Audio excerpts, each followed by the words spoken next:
अच्छा, इसके बाद मैं बोलना डॉक्टर चाहो? फैजान रहमान, जो हमारे फैकल्टी ऑफ लॉ में असिस्टेंट प्रोफेसर हैं। He is a very very sincere and brilliant academician, and he have lots of published work to his credit.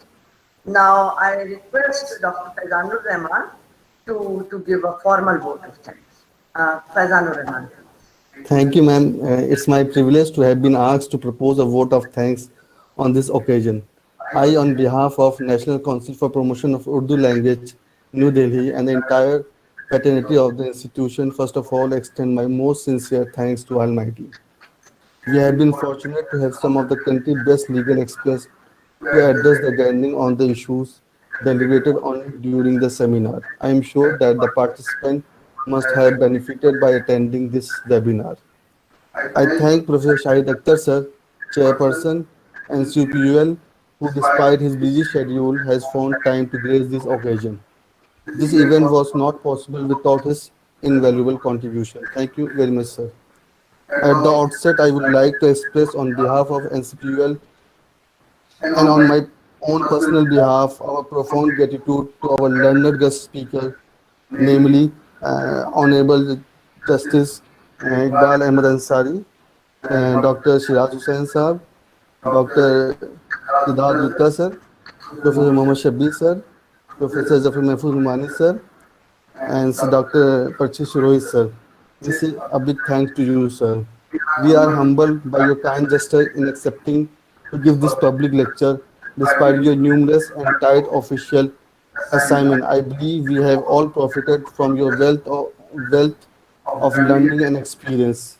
On my own behalf, I extend a very hearty vote of thanks to the speaker for gracing their important work and sharing with us their finding and opinion today.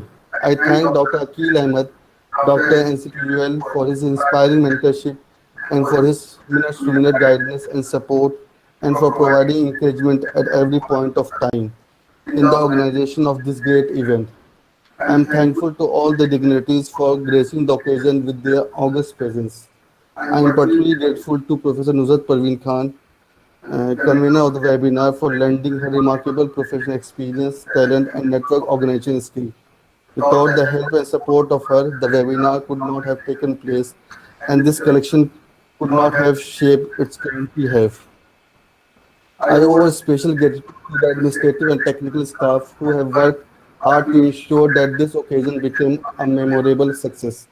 Before I conclude this formal vote of thanks, I would like to draw your attention to the fact that the central government wants to promote Urdu in a big way and has been generous with funds to promote and conserve the language. For this, the Narendra Modi government is pulling all the stop to revive the charm of Urdu in popular consciousness. In this backdrop, the central government had allotted a budget of rupees 332 crore between 2014 and 2019 for NCPUL. The revival of Urdu is imperative because of its immense wealth of literature. Urdu needs sane people's support to thrive and survive. Urdu is our own language and we all have inalienable right to it. Such a lovely language cannot and should not peter out due to our gratitude of otherness and political interference. Last but not the least, I would like to thank our informed audience. Without those participation and involvement, no such dialogue is complete. Now, I would like to conclude my vote of thanks with this beautiful line. सलीखे से जो हवाओं में खुशबू घोल सकते हैं, अभी कुछ लोग बाकी हैं जो उर्दू बोल सकते हैं. Thank you.